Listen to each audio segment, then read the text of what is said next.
कर्नाटकची राजधानी बंगळुरूमध्ये आज राष्ट्रीय ओबीसी महासंघाचं 11वं राष्ट्रीय महाअधिवेशन आयोजित करण्यात आलंय।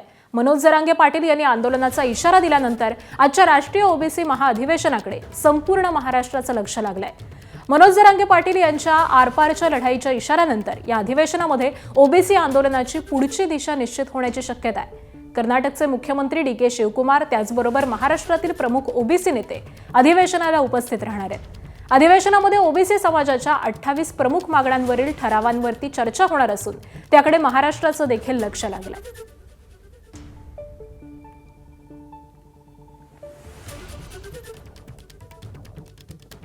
सर्वच राज्याचं प्रतिनिधित्व आज आपल्याला या ठिकाणी बघायला मिळेल। इथे राष्ट्रीय प्रश्नांवरती जास्त गांभीर्याने चर्चा होईल आणि त्याच्यावरती ठराव पारित होईल।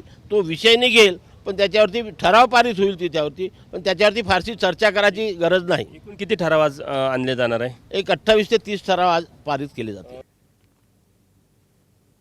आणि याचाच आढावा घेतलाय आमच्या प्रतिनिधींनी, जाणून घेऊयात।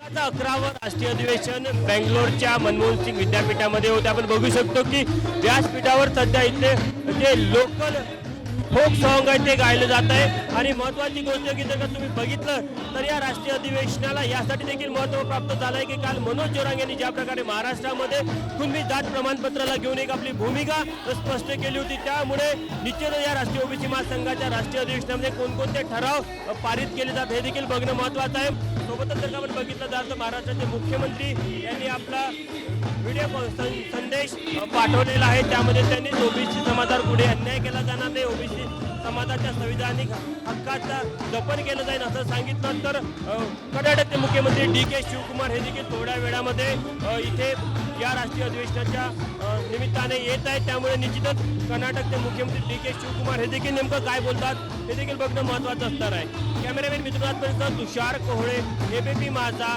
बेंगलोर।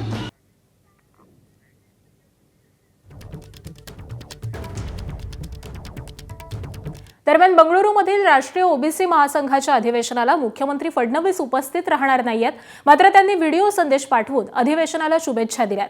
तर दुसरीकडे काँग्रेसचे आमदार विजय वडेट्टीवार यांनी देखील ओबीसी अधिवेशनाला दांडी मारलेली आहे। काँग्रेसकडून आमदार अभिजित वंजारी, भाजपकडून मंत्री अतुल सावे, आमदार परिणय फुके, शिवसेनेकडून किरण मांडव हे उपस्थित राहणार आहेत।